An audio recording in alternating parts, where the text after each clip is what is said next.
welcome back, it's Ryzen, and today I'm going to be bringing you guys what I believe to be the 5 best characters in Tower of God. And yes, I said what I believe to be. This is actually an opinion-based list, and if you don't know what that means, it basically means that everything I say in this video is factually correct, and if you disagree with me, you are wrong. But in all seriousness, this list is like purely opinion based. I'm not going to be even trying to objectively rank them. And also these characters are all so good that they can really just kind of be interchangeable. This list is based off of how I currently feel about them right now. But upon a reread and even just over the course of a couple days, just thinking about them, this list will definitely change up the order. And if you disagree with me, that's just cool. Please be sure to leave your list in the comments below. I really look forward to seeing your guys' list and replying to you guys and just having some cool discussions. I think that will be really enjoyable. And yeah, without further ado, if you enjoy Tower of God content, please be sure to check out my channel. I have a ton of it here. And if at any point throughout this video you're enjoying it, definitely be sure to leave a like, as it really does help support the channel. And now let's get to the ranking. So coming in at number 5, we have Konron. Now Ron is just very cool. That's really why he makes it on this list. He's not like super complex. He's not the most creative character in the entire universe. We've seen characters like him before, but you know, there's a reason why, you know, every kind of manga has this super edgy, powerful, fast kind of guy, because it's really cool. It's what we like to see. You know, even if you look beyond just him being super cool, there is some themes, there is some depth with, you know, SIU kind of exploring, you know, how maturity works in Tower of God and, you know, what it means to be a leader. I'll definitely talk about that in another video, but for now, it's just cool to see how cool he is, man. I've said cool like 18 times in this video, but really he is just super sick. His recklessness as well is something that really does stand out amongst the cast. When we look at somebody like his brother, Kun, he's not very reckless at all. He's very much analytical and thought out. If we look at Rack, his overconfidence and ego and all that is mostly just played up for comic relief. And if we look at Bomb, I mean, his overconfidence really doesn't add too much to the story because, you know, while he does kind of sometimes tend to charge in naively or overconfidently, he isn't a regular, and he definitely does have, you know, various devices and things that get in the way of him actually dying for the sake of the plot, or, you know, for real consequences happening to him. And, you know, when we look at Ron, when we see his overconfidence and we see just how insane he is and, you know, what he can do, specifically against that one guy who was guarding the elevator in the Hell Train arc, if you remember that, the prologue, I think it was, that was insane. That guy didn't even like exist on the earth. You know, he wasn't even a being that existed, right? And Konron was still just like, yeah, I don't care if he exists or not, I'll still kill him. And in that fight especially, it was more or less a debate of if he was actually, you know, just being that confident, arrogant, and childish, or if he was putting up a front to really provide moral support to his team. And, you know, there's also a debate whether or not he was actually wanting to fight or not, or if he was just protecting his teammates by entering that fight. And I really like that SIU leaves a lot of his character up to interpretation, and it kind of plays upon these different things, and it doesn't really specifically tell you what he's all about. And I really do look forward to seeing more of this guy. Additionally, his fights are pretty much the best in the series. I plan on doing a top 5 best fights video, and let me just spoil that for you real quick. He's gonna be on that list. Dude is absolutely insane. He's got these lightning abilities. Let's just be real, lightning users in like all anime and manga and whatever are always like amongst the coolest. There's like lightning, and then there's like one other kind of user who's also the coolest. I'm gonna get into that later. But you know, his lightning abilities really just do give off like Killua vibes, especially, you know, his sadistic nature at times, and his again, aggression, his fighting style. It really does give off Killua vibes. And you know, I've seen actually people online complaining about this, being like, oh, he's just a copy paste Killua. And is that a problem? Like, dude, there's so many shows that could just benefit from just having Killua in them. Like Dragon Ball Z, show's trash. It could use a little Killua action. But anyways, Ron is just mostly on this list for how cool he is, and that's why he's not at the very top. But again, still a very solid character, and he really is just a fan favorite as well. Coming in at number 4, we have the 10th Slayer, White. First thing I want to get out of the way about White is that his design is probably one of the best, if not the best, in Tower of God. He just looks absolutely beautiful, especially, you know, currently in season 3 when he accesses like full form, full power, It's just great. He does play upon this concept of like constantly elevating, you know, the percentage of power he's able to output. It's very reminiscent of Toguro from Yu Yu Hakusho. I know that's pretty random, but like, you know how Toguro goes from like, oh, this is 20% of my capabilities, oh, this is 50% of my capabilities, you know. White has a similar thing, but just it's not that he's intentionally limiting himself, it's that he just needs to regain that power. And you know, the amount of hype that has been building upon him regaining his power is just absolutely insane. SIU does a very, very good job of really generating hype with this character, and his form of evil is just so over the top, it's hilarious. Like when dude claimed to have killed 1 billion people, I remember like actually jaw dropping. Like I just opened my mouth, bro, and just saliva started pouring out of there like Niagara Falls. I was like freaking out. Like I could not believe this dude killed 1 billion people. And you know, I bet, you know, most of you guys had a similar reaction as well. And he's actually a pretty nuanced character, you know, with his daddy issues and whatnot. And I'm actually currently, as we speak, writing a full character analysis on him. There really is a lot to talk about with the way that he views Bomb and, you know, his true reasoning for hating Bomb. It's actually fairly interesting. And on top of that, we can't forget the fact that he literally carried the Hell Train arc, hard carried the Dollar Show arc. That's all White right there. White had such a dominant presence as an antagonist throughout. That was a very long stretch of the story, and he put it on his back. He really did. The way that his themes and characterization just played off of Bomb, the way he represented the exact opposites, and the way that he opposed Bomb in literally every single way, and really just made Bomb look like kind of a saint in that arc. It was just great. And I really loved it. All right, now for number 3, I probably have a pick that is very controversial. And, you know, if you disagree with me here, I mean this when I said this. I know I said that, you know, this is opinion based in the beginning. Yeah, but if you disagree with this, you're wrong. Let me explain. At number 3, I have Rachel. Hear me out. Hear me out. This isn't about Rachel as a person. As a person, we all know she's terrible. Bottom of the barrel.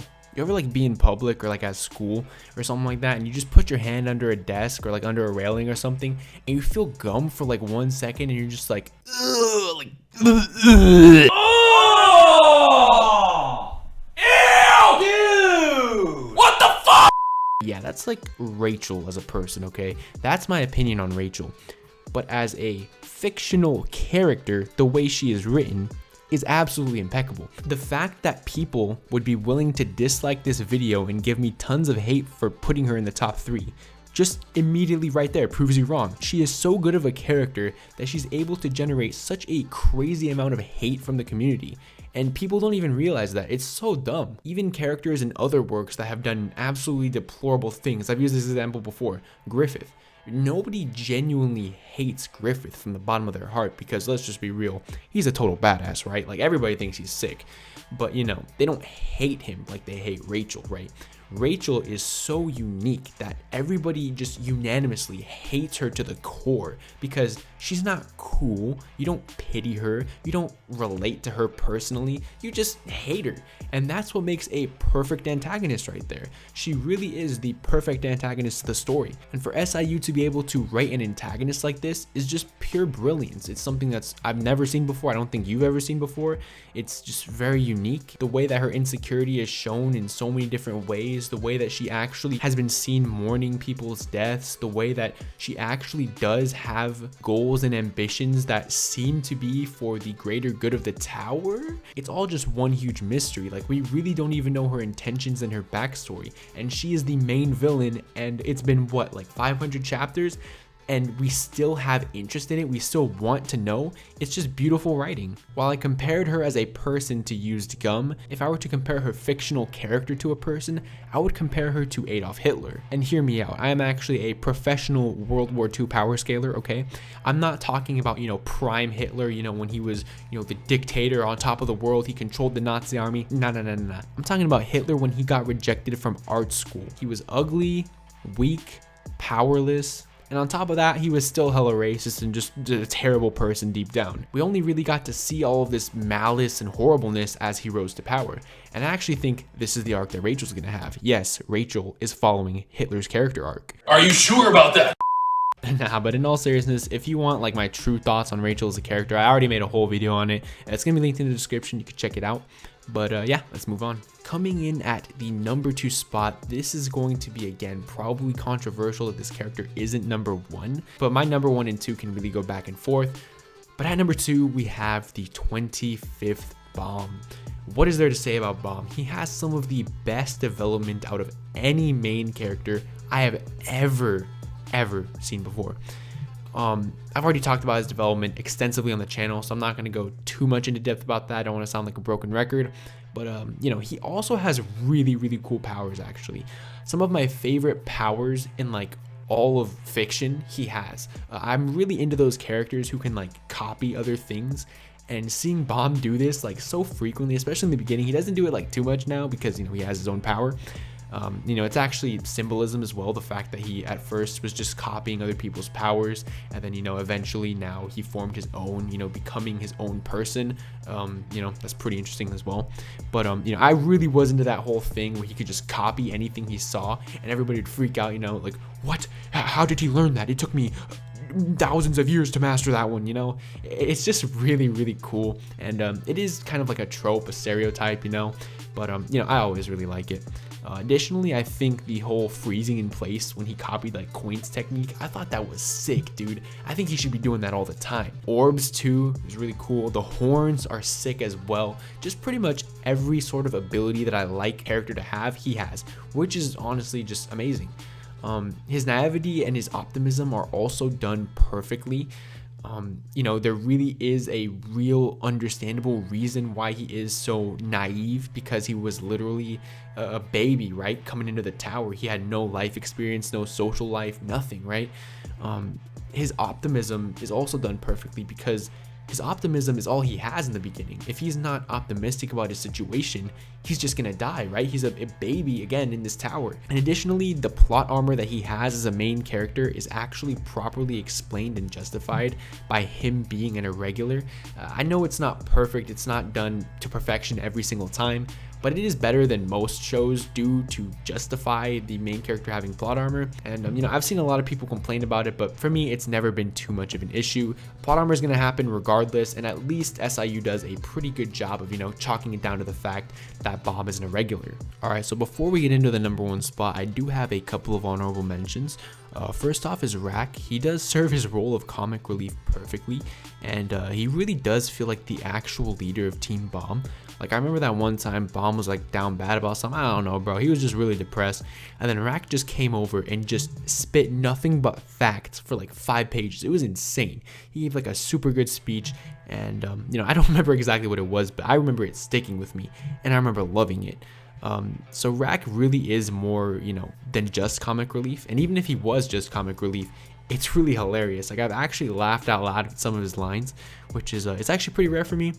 And yeah, I really enjoy Rack as a character, and maybe upon further reflection, he may find himself a spot on the list with the other turtles. Next up, we have Wangnan, and he's actually a very interesting character.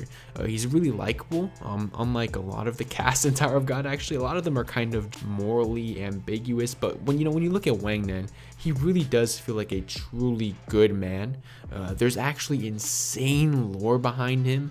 And it really does, you know, help show how different Bomb is from other main characters, because Wangnan is mostly similar to your standard, you know, anime MC, not fully, but, you know, mostly, and it really just does help foil Bomb a lot, really. And he's probably the most human-like character in the show, especially I'd like to think as in terms of like an upstanding human, you know, the way that he deals with Lurker, because that situation was probably the darkest and most depressing thing to ever happen in Tower of God. Like, when Lurker stabbed that kid to death, that was brutal. I remember reading that and thinking like, bro, what am I even reading? Like, what is this? You know, is this Tower of God? And I for sure thought Wangnan was just gonna murder this guy back, but no, he really just chose peace. He chose the other way because he's above evil. He's above, you know, vengeance. And I really think that something like that is it's underappreciated in this world of Tower of God, and I really do hope, you know, that this man in the Tower of Betrayal, the Tower of Murder, really will find his way to the top. I think it would be a very good story arc, and I'm also really looking forward to getting some of that lore uncovered, you know, with him, Jihad, Karaka, all that stuff. Really good stuff. And, you know, it's just unfortunate that he didn't make his way into the top 5. What can I say? Konron is just a cooler character. And finally, at the number 1 spot, we of course have Yura Ha. Shut your stupid. Nah, I'm just kidding. We have Kun Aguero. Come on, really? Him and Bomb really just kind of alternate for my favorite character constantly. But, you know, I think every single time there is a Kun moment within the story, Kun just immediately takes over my favorite spot as a favorite character. Now, what do I mean by Kun moments?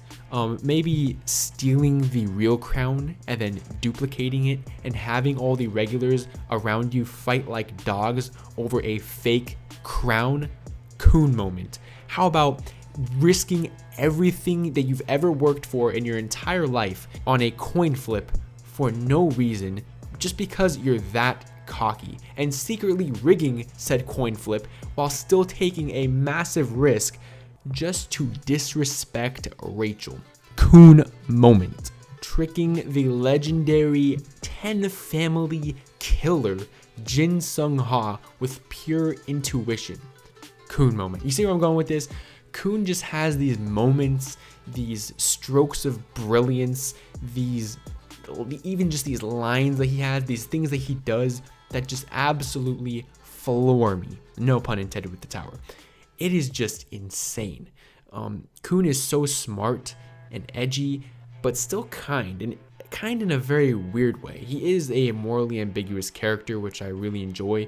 An example of this is him literally feeding souls to White. You know, he did it with good intentions, but keep in mind, he's still feeding souls to the most evil being in the tower, pretty much. You know, I also really enjoy how he tends to overthink simple things. That's something I can personally relate to. I bet a lot of you guys can as well. I will say that his weaponry and his arsenal is actually probably the best in the series, if we're excluding like maybe Elaine. But you know, the bag, I don't know what it's called, the Mamma Mia. I just had the worst stutter of my entire life, I'm so sorry. And the Heavenly White Mirror, the Heavenly White Mirror is a sick weapon, by the way. But he just never really uses them, which is really sad and unfortunate. And I really do hope that sometime in the future, he'll pull both of those out and do some crazy 10 billion IQ plays with them. And also, you know, I'm ignoring the elephant in the room. He has ice powers. That is so cool. I said earlier that lightning powers were like, you know, usually the coolest. Ice powers trump that for me. I really think ice powers are cool. You know, somebody like Toshiro Hitsugaya, come on, man. It's so cool. And seeing Kun obtain those ice powers, I kind of just freaked out, if I'm being honest. And now he has like this firefish thing, which seems really cool as well. And I don't know, he's just like Bomb pretty much. His development, his character, what he stands for, and you know, his powers all just kind of line up to make a nearly flawless character. But Kun just gets a little bit of an edge just because Kun has more Kun moments than Bomb has Bomb moments, if I'm, you know, making sense here. And yeah, that's pretty much it for the video. Thank you guys so much for watching. Definitely let me know if you guys agreed with me. Let me know your list down below. I'm really excited to reply to your guys' lists. Thank you again so much for the support on the videos lately. It's just been great, and I really hope we can keep growing and building a Tower of God community. If you enjoyed this video, definitely consider subscribing, checking out my other content, and you know, just to join the community, because I really do think we're doing something great here. And you know, it's all because of you guys. I really couldn't thank you guys enough. Have a great rest of your day. Thank you so much for making it to the end. Again, be sure to leave a like if you enjoyed, and I'll catch you guys in my next video. It'll probably be a God of High School video, actually. I'm going to review the first anime season, but you know, I actually read it, so it would technically be the first 2 volumes of the webtoon. If you're into God of High School, you know, definitely look forward to that. And yeah, I'll see you guys later. Peace out, guys.